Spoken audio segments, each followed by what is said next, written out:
Salut à tous. Je prends un petit peu de temps parce que c'est quelque chose qui m'a été demandé pour faire une vidéo dans laquelle je vais détailler tous les accessoires, équipements que j'ai pu installer sur la moto depuis maintenant 5 ans que j'ai. J'en ai installé pas mal. J'ai jamais vu réellement de moto équipée comme la mienne.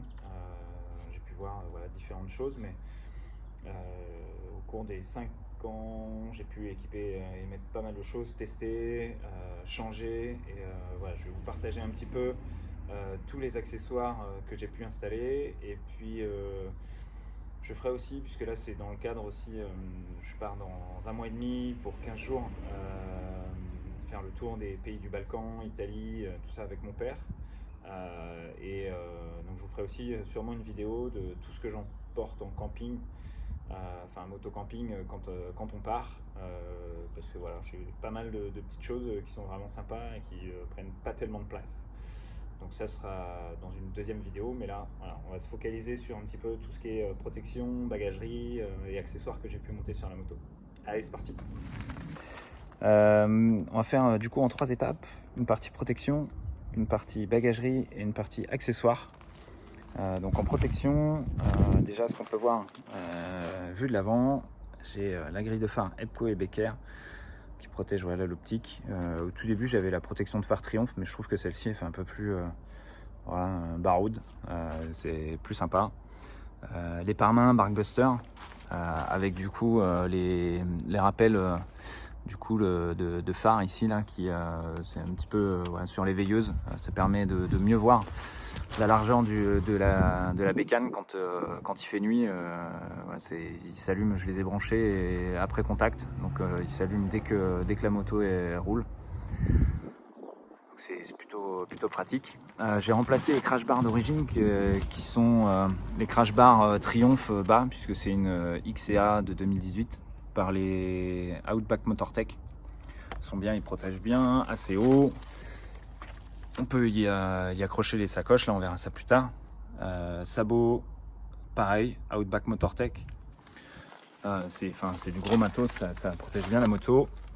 Et puis aussi du coup le support de valise Outback Motortech, c'est costaud. Même si support de valise, mine de rien, quand la moto elle se couche, ça protège bien le pot et le reste.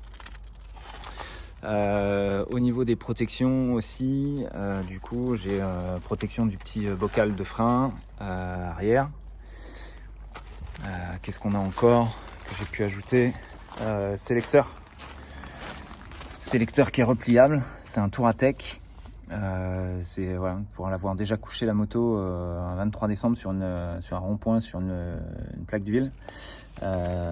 J'étais content, hein, ça a pu le levier est toujours en vie, et puis on voit bien les crash bars, ils ont bien fait leur boulot juste avec un tout petit peu de peinture, c'est impeccable, ça se voit pas. Je vais le compter aussi dans les protections. Ça je l'avais acheté à Moto Adv, quelque chose comme ça sur Facebook, le kit pour relocaliser les clignotants. Donc ça fait un petit rappel, c'est plutôt hyper bien fait, il fait ça en impression 3D. Donc ici ils envoient le branchement, tu choisis le fond, et du coup donc quand le clignotant est actif ici, le rappel s'active aussi ici, pareil. Donc ça c'est chouette, parce que du coup les clignotants ils sont pas mal exposés sur le tailleur, même avec le crash bar là, j'ai un peu des doutes de si tu couches, je pense que sur certains angles tu peux faire péter le clignot. Voilà, en termes de protection c'est un petit peu tout ce que j'ai pu mettre. S'il y a à la rigueur les rétros, c'est Touratech aussi qui sont rétractables. J'avais essayé des shafts, mais j'en étais pas très satisfait, ça vibrait beaucoup. Ceux-là franchement on voit hyper bien et ça vibre pas. Ça c'est chouette.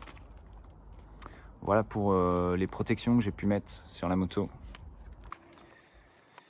Si on fait le point maintenant sur la bagagerie, en tout premier lieu, voilà, ça je l'avais au départ avec la moto, j'avais un JV Tracker, le 58 litres, où on pouvait mettre 2 casques, mais je trouvais que ça faisait vraiment gros, et puis ça m'embêtait parce que à l'époque j'avais les valises Triumph, et elle s'ouvrait avec les clés la même que le contact, et celui-ci il fallait que j'ai une clé différente, donc ça je l'ai acheté d'occasion, enfin je l'ai même échangé avec un mec qui était plus intéressé par un 58 litres, Et du coup, ça me permet d'avoir un top case qui verrouille à clé. C'est la même clé que le contacteur. Et puis voilà, généralement à l'intérieur, je mets mon casque, des gants, voilà, des petits trucs, mon sac quand je vais au boulot. Ces trucs qui ferment, c'est protégé, donc ça c'est chouette. Ensuite, du coup, j'ai les valises donc souples, Enduristan, les Monsoon Evo en taille L, donc c'est du 34 litres. Ça se roule, c'est complètement imperméable, c'est hyper solide. Et puis on a une grande poche voilà, qui fait vraiment 34 litres. Et je suis même une fois revenu d'Ikea avec les trucs ouverts. Ça permet, du coup, c'est l'avantage par rapport à des valises rigides. C'est plutôt pas mal, j'en suis vraiment content. On peut y attacher tout un tas d'accessoires aussi dessus, donc c'est assez polyvalent. Après les valises rigides, en fait je les ai changées parce qu'une fois je suis tombé à l'arrêt, la valise a été morte et c'était 550 € pour remplacer la valise Triumph. C'est ce qui a fait que je suis passé sur des modèles un petit peu différents. Dans un premier lieu, j'étais passé sur les JV, les GRT 709, si je dis pas de bêtises. Mais du coup, c'était une poche qui était en 30 plus 5 et mine de rien, d'avoir une seule grande poche, c'est plutôt, je préfère. C'est mieux pour quand on part en voyage, ça permet des fois de mieux caser la tente ou quoi que ce soit. Sur l'avant, du coup, sur les crash bars, donc de chaque côté, j'ai les mini bags de chez Lone Rider. Et de ce côté-là, j'ai aussi le porte-gourde Enduristan, mais sinon de chaque côté, là, je suis sur les Lone Rider. Avant, j'avais des Enduristans, mais je suis passé là il y a pas longtemps sur les Lone Rider. Je trouve qu'en fait, ils se fixent mieux sur le crash bar. Il y a les petites sangles qui permettent de bien maintenir en haut et ça évite ça s'affaisse. Et puis du coup, de face, ça élargit un peu la moto. Elle a une belle gueule comme ça. Et puis ça permet d'avoir des choses à tenir sur la moto, c'est cool. On verra dans une autre vidéo du coup ce que j'y mets dedans. On peut voir des deux côtés. Voilà, ici il n'y a pas le porte-gourde. J'ai aussi la petite sacoche Kriega sur le côté, c'est hyper intégré. Et puis j'y mets un câble anti-vol pour le casque. Je mets les clés de l'anti-vol du bloc disque comme ça. Je sais qu'elles sont toujours là et puis elles gling pas sur ma clé principale. Voilà, un petit chiffon. On cherche toujours des petits endroits où mettre des trucs sans avoir à ouvrir tout sous la selle ou le top case. Là, c'est hyper pratique. Ça gêne pas. Et puis là, j'ai la sacoche aussi Enduristan de guidon en taille L. J'avais la version d'avant, mais je suis passé sur celle-ci qui est plus grande, qui permet de changer le téléphone à l'intérieur. Sinon, l'autre, mon téléphone rentrait, mais avec un câble de recharge, c'était vraiment limite. Donc là, voilà, j'y mets le télépéage, quelques isolants, lunettes de soleil, les bouchons d'oreille, le chargeur midi-din. C'est hyper pratique. Voilà, je crois qu'on a fait un petit peu le tour de tout ce que j'ai comme bagagerie. Et là déjà, quand on a rempli tout ça, après c'est vraiment du luxe. Enfin, dernière partie, non des moindres, l'ensemble des accessoires que j'ai pu ajouter qui ne sont ni de la protection ni de la bagagerie. Parce qu'il y en a encore un petit paquet. Hein. Mine de rien, il y a ce qui est hyper pratique, l'élargisseur de béquille SW Motec. Ça permet d'éviter de. Vous voyez là ici je suis sur du caillou, je me pose pas la question de savoir si ça va s'enfoncer ou pas. J'ai une mousse aussi à l'intérieur du sabot moteur, je sais pas si on arrive à la voir un peu ici, ça évite quand il y a un temps un peu dégueu, de la boue ou quoi que ce soit, que en fait ça vienne se foutre à l'intérieur là. Ça prend de la place, ça évite de stacker trop de merde à l'intérieur. J'ai le garde-boue aussi arrière là, qui lui évite les projections sur le. Je sais pas si on voit l'amortisseur, mais ça protège un peu l'amortisseur. Je l'ai installé il n'y a pas si longtemps que ça. J'ai changé la bulle d'origine. Je suis passé sur une MRA. Je trouve que c'est une de celles qui est les plus jolies et qui s'intègre le mieux. Elle est un peu plus large, un peu plus haute que celle d'origine, mais sans dénaturer trop la moto. Voilà. Je trouve qu'elle s'intègre vraiment bien. Elle est toujours réglable en hauteur puisqu'elle se fixe sur les fixations d'origine. Ça n'a pas de souci. Ce qu'on peut voir derrière là, c'est que j'ai aussi le support tête haute, affichage tête haute, la Evotech Performance pour le support de GPS. Et alors ça, sur le support de GPS, support de téléphone, je suis passé par un petit peu tout le X-Grip, Quad Lock avec l'anti-vibration et puis le chargeur à induction.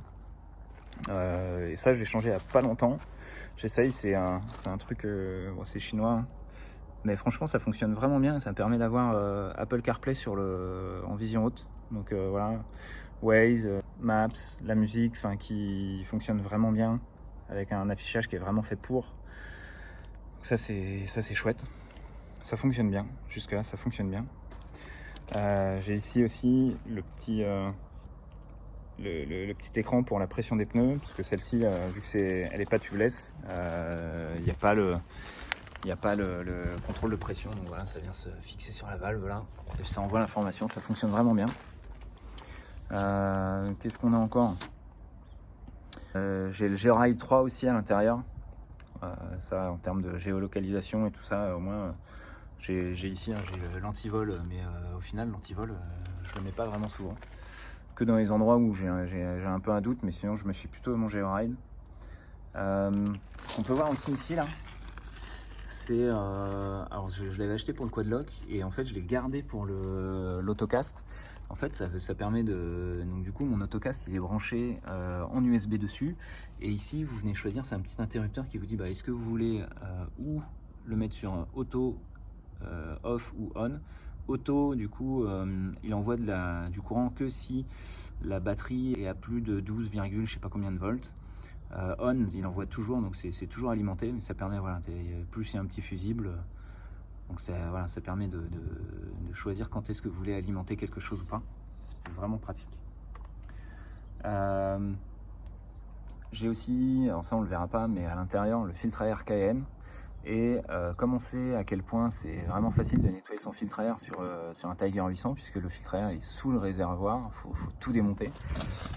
J'ai acheté je sais pas si on va voir le petit autocollant là, mais le Unifilter, c'est australien je crois de base. Et en fait du coup avant l'entrée de la boîte à air qui est juste là sous la selle, c'est beaucoup plus accessible, et en fait c'est un pré-filtre à air. Donc ça évite voilà, d'avoir à tout démonter ou quoi que ce soit. Déjà quand vous venez nettoyer le Unifilter qui est sous la selle, vous avez déjà fait une bonne partie du boulot, quoi. Voilà, et puis ça amène, ça agrandit un peu l'entrée d'air de la boîte à air, pas plus mal. Ou Acra aussi, que j'ai fait monter très rapidement dessus. Ça c'était plutôt du plaisir sonore. C'est vraiment, je saurais vraiment pas dire si je sens la différence en termes de watts. Enfin ça fait tellement longtemps qu'il est dessus que je saurais pas dire. Voilà, j'ai fait installer aussi dessus le module Bluetooth qui me permet de contrôler avec le joystick tout ce qui est musique, et ça c'est pratique. Je crois qu'on a fait le tour un peu, hein. On a fait le tour. Alors, c'est déjà pas mal, hein. Je sais pas ce que vous en pensez, mais voilà, c'est un petit peu tous les accessoires que j'ai pu mettre sur la moto. Et comme je vous ai dit, hein, très prochainement je vous en ferai une deuxième sur tout ce que je mets, tout ce que je prends quand je pars en camping, et tout ce que là potentiellement je vais emmener pour les 15 jours de moto avec mon père, parce qu'au fur et à mesure des années j'ai un petit barbecue, c'est du grand luxe, mais tout petit barbecue pliable que je pourrais vous montrer, qui est vraiment cool. Les chaises, tables, voilà, des trucs qui prennent pas vraiment de place. C'est sûr, c'est hyper confort, mais tant que ça rentre, ça prend pas de place, ce serait dommage de se priver. Allez, écoutez, laissez-moi en commentaire ce que vous pensez, et puis n'hésitez pas à me dire si vous avez des trucs que vous avez vous sur votre moto qui pourraient trouver la place sur la mienne, ou voilà, qu'on puisse échanger. Salut!